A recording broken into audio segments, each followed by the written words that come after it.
Leah, please, just come see Matilda one last time. She's barely holding on. Justin's voice on the other end of the line trembled, like a dead branch about to snap in the wind. I was standing in front of the mirror in my walk-in closet, trying on a newly arrived Haute Couture gown. The ivory silk clung to my skin, and the six-figure hem swept across the floor, making a faint rustling sound. Justin, I warned you not to bother me with this kind of stuff. I tugged at the gown's neckline, finding it a little tight, then hit the speakerphone button and turned to let Lena, my maid, adjust the sash around my waist. And stop calling me Leah. My name is Eleanor Hoffman. Leah is dead, she died the day I left that shabby wooden cabin. There was ragged breathing on the line. Justin was probably too distraught to speak. I could picture him perfectly, huddled in the back kitchen of that drafty little diner, oil stains on his cuffs, a permanent look of exhaustion etched on his face. Pathetic. 5 years had passed, and they were still just as shabby and miserable as ever. She's your adoptive mother. Eleanor, she took you in from the orphanage and raised you for over a decade. Justin's voice suddenly rose, filled with desperate accusation. Now she has late-stage lung cancer. All she wants is to see you one more time, even from a distance. Lena's hands froze for a split second, a flicker of surprise in her eyes. I glared at her, and she immediately bowed her head, quickly tying the bow at my waist. I picked up the glass of champagne on the table and took a sip. The cold liquid slid down my throat, suppressing the faint irritation in my chest. Adoptive mother? I scoffed, my voice dripping with contempt. She only took me in for that government adoption subsidy, didn't she? Do you really think someone who could barely feed herself would be kind enough to adopt an orphan out of the goodness of her heart? Justin, stop fooling yourself. We both know those 10 years were just a transaction. That was half true. When Matilda adopted me, she had indeed been motivated by the government subsidy, a huge sum for a family living in the slums. But I couldn't deny she treated me fairly well, at least before Justin was born. She'd save the biggest piece of bread for me at breakfast and tuck my hands into her coat to warm them in winter. But so what? All those so-called moments of warmth had become worthless the day I was adopted by Thurman and Sylvia Hoffman and stepped into this sprawling estate. I never had to wear faded hand-me-downs again, never shivered through cold winters, never fought over a slice of bread with neighborhood kids. There was a heated pool, a private theater, a personal nutritionist, and a stylist. Everything I wanted, the Hoffmans gave me. How can you say that? Justin's voice cracked with tears. Mom never spent that subsidy on herself. She bought you new clothes and signed you up for extracurricular classes while she lived on pickles and steamed buns every day. When you were in high school, she worked 3 jobs to pay your tuition. She even fainted on the street from exhaustion. Have you forgotten all that? Yes. I replied sharply, picking up a tube of lipstick and touching up my lips in the mirror. The bright red shade made my skin look even paler. And even if I hadn't forgotten, so what? She did it voluntarily. I never forced her. She's the one who's incompetent, stuck in that miserable life. Am I supposed to suffer along with her? Eleanor. Shut up, you're annoying me. I cut him off impatiently. I'm not going to see her, and I'm not giving her a penny. You'd better pray she doesn't bother me again, otherwise I won't hesitate to shut down that dump of a diner you call a business. With that, I hung up the phone and tossed it to Lena, my voice cold. Block this number. From now on, hang up immediately if any calls come from the slums. Yes, Miss Hoffman. Lena replied respectfully, picking up the phone and exiting the closet. I twirled in front of the mirror, the gown's skirt flaring out like a blooming flower, stunning, breathtaking. Just then, Sylvia Hoffman walked in. My adoptive mother, an elegant lady in a tailored suit, holding a cup of black tea. Darling, are you ready? Tonight's dinner party is crucial. several of Thurman's key business partners will be there. Sylvia walked over to me, gently adjusting a strand of my hair, her eyes filled with affection. This gown suits you perfectly. You look like a real princess. Thank you, Mom. I linked my arm through hers, my tone softening instantly. I'm all ready. I just got a nuisance call that put me in a bit of a bad mood. Sylvia raised an eyebrow, a look of understanding in her eyes. Was it your former family? I nodded, a look of disgust crossing my face. Yes, that so-called brother of mine. He says that woman is dying and wants to see me one last time. It's ridiculous, now they remember me. Where were they before? Don't let this upset you, it's not worth it. Sylvia patted my hand, her voice laced with disdain. People from the lower classes are always trying to cling to families like ours. If you don't want to see them, then don't. Thurman and I are here for you, no one can force you to do anything you don't want to. Sylvia's words were like a shot in the arm, strengthening my resolve.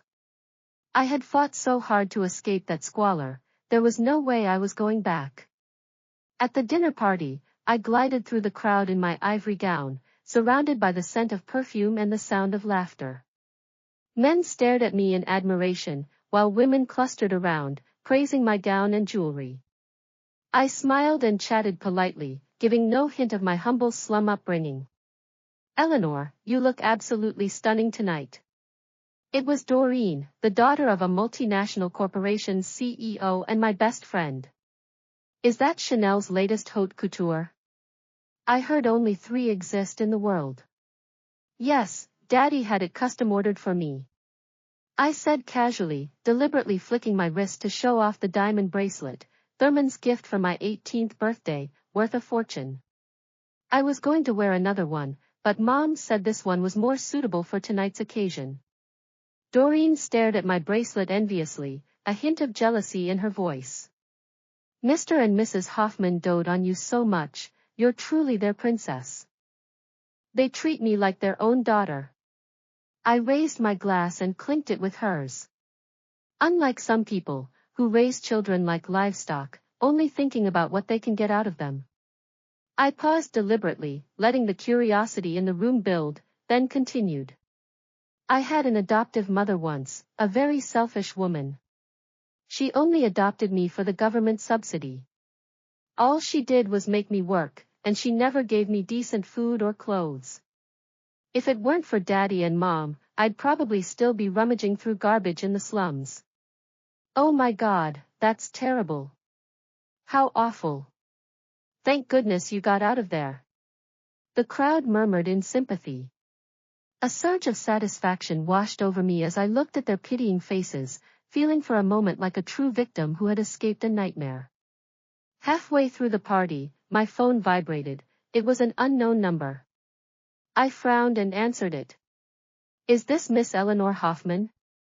A stern male voice came from the other end. This is she. Who's calling? I'm a doctor at St. Mary's Hospital. Mrs. Matilda Coleman is in critical condition. She's been calling your name non-stop, and she's hoping you can come here. Her son Justin says you're her only family. My heart skipped a beat, a strange emotion welling up inside me, but I quickly pushed it down. I glanced at Thurman and Sylvia, who were chatting with guests nearby, then lowered my voice.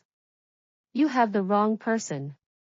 I don't know anyone named Matilda Coleman. But Justin gave us your photo and contact information. He said your real name is Leah Coleman. The doctor's voice was confused. I told you, you have the wrong person. I raised my voice, growing agitated. If you call me again, I'll report you for harassment. I hung up, turned off my phone, and tossed it back into my clutch. The nearby guests had noticed my outburst and were staring. Sylvia sensed my unease and walked over, concerned. Darling, what's wrong? Did something happen? It's nothing, Mom. I forced a smile, hiding my panic. Just a scammer pretending to be a doctor, trying to get money out of me. Sylvia nodded, not questioning further. She pulled me aside and comforted me softly. I leaned against her, breathing in the scent of her expensive perfume, and my panic slowly faded. I told myself, Matilda's life or death had nothing to do with me. I was Eleanor Hoffman now, a Hoffman heiress. Those past people and things were not worth remembering. After the party, Thurman, Sylvia, and I returned to the estate. I washed up and lay in bed, but I couldn't fall asleep. Matilda's face kept popping into my mind, her wrinkled hands, her kind smile, the warmth of her coat when she'd held my hands in winter. I thought back to my childhood, Matilda waking up early every morning to make me breakfast, saving the biggest piece of bread for me even though it was just simple bread and milk. Once, I'd had a high fever, and Matilda had carried me for miles to the hospital. Her steps had grown heavier and heavier, sweat soaking her clothes, but she never complained. And Justin, 5 years younger than me, Matilda's biological son. After he was born, Matilda's attention had shifted a little, but Justin had always clung to me, following me around and calling me sister. Once, I'd been bullied by neighborhood kids, and even though he was small, Justin had rushed in to defend me, getting beaten black and blue in the process. I shook my head violently, pushing those thoughts away. That was all in the past. What good did it do to think about it now? Matilda had adopted me with ulterior motives, and Justin had only been nice to me because I was his only sister. Now they were coming to me because Matilda was sick and they wanted my money for treatment. I couldn't soften. If I did, I'd lose everything I had now. I'd worked so hard to achieve this luxurious life, I couldn't go back to that poor, backward slum. The next morning, I woke up to sunlight streaming through the floor-to-ceiling windows. Lena brought in my breakfast, hesitating before speaking. "Miss, that man Justin came last night. He stood at the estate gate the whole time, saying he had something important to tell you. Mr. and Mrs. Hoffman know, they asked me to check if you want to see him." "No," I replied without hesitation. "Tell the security guards to drive him away. Make sure he never comes near the estate again." "Yes, Mississippi." Lena nodded and turned to leave.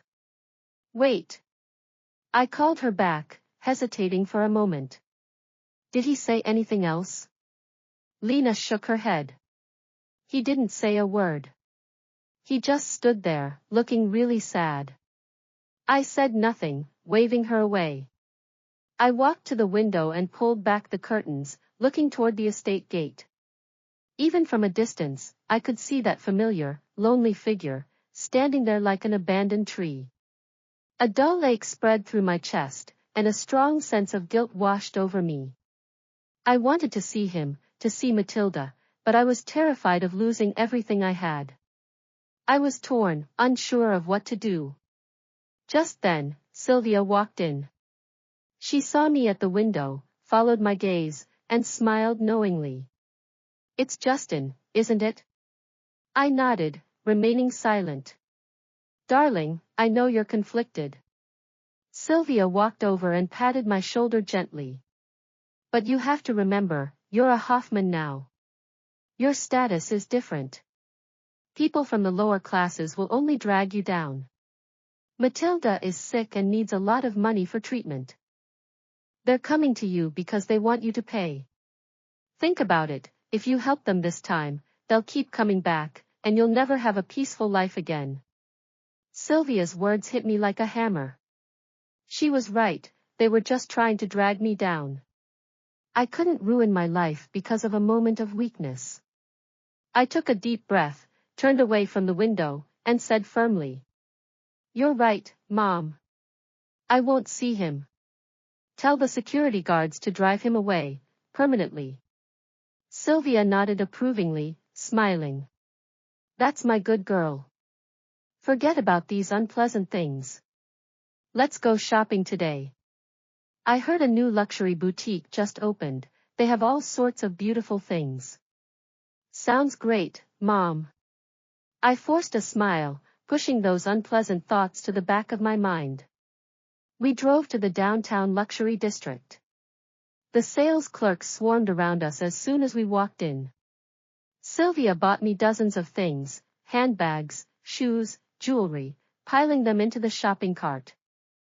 I laughed as I tried on clothes, enjoying the feeling of being admired, completely forgetting about the lonely figure at the estate gate. Just as we were about to leave, my phone rang. It was Lena. I frowned and answered it. "Miss, it's an emergency." Lena's voice was tearful. "That man Justin, he fainted at the estate gate. The security guards took him to the hospital. The doctor said it's from long-term malnutrition, exhaustion, and grief." My mind went blank. I held the phone, my hands shaking uncontrollably, unable to say a word. "Darling, what's wrong?" Sylvia asked, noticing my pale face. I didn't answer her. I screamed into the phone. "Which hospital? Tell me which hospital he's in." Lena told me the hospital's name. I hung up and pulled Sylvia toward the door. Sylvia stumbled, confused. "Eleanor, what are you doing?" "I'm going to the hospital," I shouted as I ran. "Justin fainted, I have to see him." "Eleanor, calm down." Sylvia grabbed my arm, her voice serious. "Going to the hospital now will only get you into trouble. His fainting has nothing to do with you, it's his own fault." "But it is my fault." I pulled my arm away, tears streaming down my face. "Mom, I know I've been selfish. I shouldn't have treated them like that. Matilda is dying, and Justin fainted because of me. I can't ignore this." With that, I ran toward the parking lot. Sylvia shouted after me, but I didn't look back. I got in the car and drove to the hospital as fast as I could. My mind was a jumble of thoughts. I was terrified of seeing Matilda and Justin, but I was also terrified of what might happen to them. When I arrived at the hospital, I rushed straight to the emergency room. In the hallway, I saw Justin lying in a hospital bed, pale, his lips chapped, looking extremely weak. In the bed next to him lay a thin old woman, Matilda. Her eyes were closed, her breathing shallow, tubes running from her body. A sharp pain stabbed my chest, and tears poured down my face. I walked over to Justin's bed and whispered his name. "Justin." Justin slowly opened his eyes. He looked surprised when he saw me, then his expression turned cold. "What are you doing here? You're not welcome." "I'm sorry, Justin. I'm so sorry." I choked out. "I shouldn't have treated you like that. I shouldn't have said those things about Mom. I'll pay for her medical bills, I'll get her the best doctors, I promise. We don't need your pity, and we don't need your money." Justin turned his head away, his voice bitter. "You think a few lousy dollars give you the right to do whatever you want?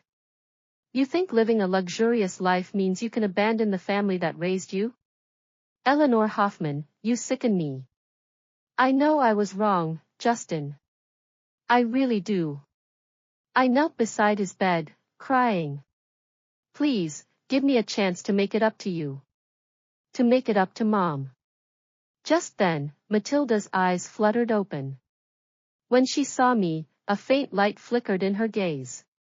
She opened her mouth as if to speak, but no sound came out.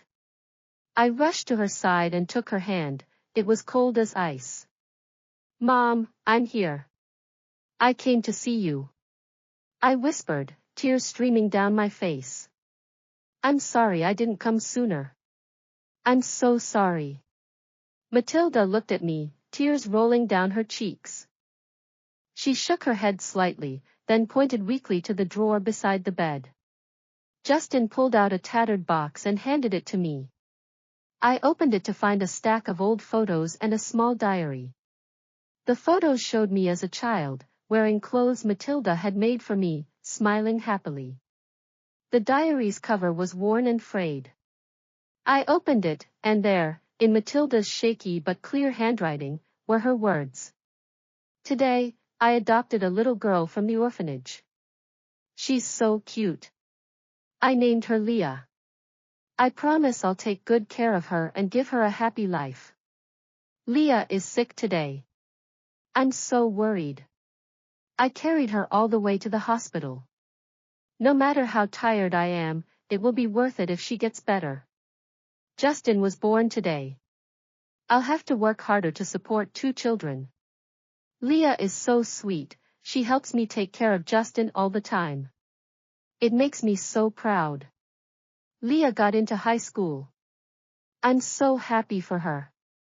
I'll work 3 jobs to pay her tuition. It's tiring, but knowing she'll have a better future keeps me going. Leah was adopted by the Hoffman family. I'm happy and sad at the same time. Happy that she'll have a better life, sad that I might never see her again. Leah, I hope you're always happy. Page after page, the diary was filled with Matilda's love and concern for me. Tears streamed down my face, soaking the pages. I had been so wrong about her. She had never used me for the subsidy, everything she had done for me. I had misunderstood her, hurt her, abandoned her. I looked up at Matilda, crying. Mom, I'm sorry. I was so selfish. I was so stupid. I'll stay with you, always. I'll take care of you and Justin, I promise. Matilda looked at me, a faint smile tugging at her lips. She squeezed my hand gently, then closed her eyes. Her breathing stopped. Mom! Mom! Justin and I screamed at the same time, tears pouring down our faces. Doctors and nurses rushed in, but after a few minutes of trying to revive her, they shook their heads. Matilda was gone. I collapsed to the floor, feeling as if the world had crumbled around me. I finally realized, my luxurious life had been built on abandoning my family. I had gained wealth and status, but I had lost the most precious thing of all. At Matilda's funeral, I stood at her grave in a black dress, tears streaming down my face. Justin stood beside me, silent, no more accusations, but no forgiveness either. After the funeral, I offered Justin a large sum of money to help him with his life and his studies. But he refused. I don't need your money. I'll make it on my own, he said. Mom may be gone, but she taught me to have dignity. With that, Justin turned and walked away, leaving me standing there, alone and lost. When I returned to the estate, the familiar luxurious surroundings felt strange and cold. Thurman and Sylvia looked at me, their expressions annoyed rather than sympathetic. Eleanor, I thought you'd come to your senses, Sylvia said. I didn't expect you to let them affect you like this. Remember your status, you can't associate with people from the lower classes. I looked at them, suddenly finding them ridiculous. They had given me material wealth, but they had never given me true warmth. I had always thought that a luxurious life would make me happy. But now I realized, without family, without love, even the most luxurious life was just a cold cage. I didn't argue with them. I just turned and went to my room. I packed my things and left the estate, the place I had once longed for, now a prison I wanted to escape. I knew I had lost Matilda, lost Justin, lost everything I had once taken for granted. But I didn't regret it. Because at last, I understood what true happiness was. What true family was. I didn't know what the future held. But I knew I had to find the girl I once was, the Leah who knew how to be grateful, who knew how to love.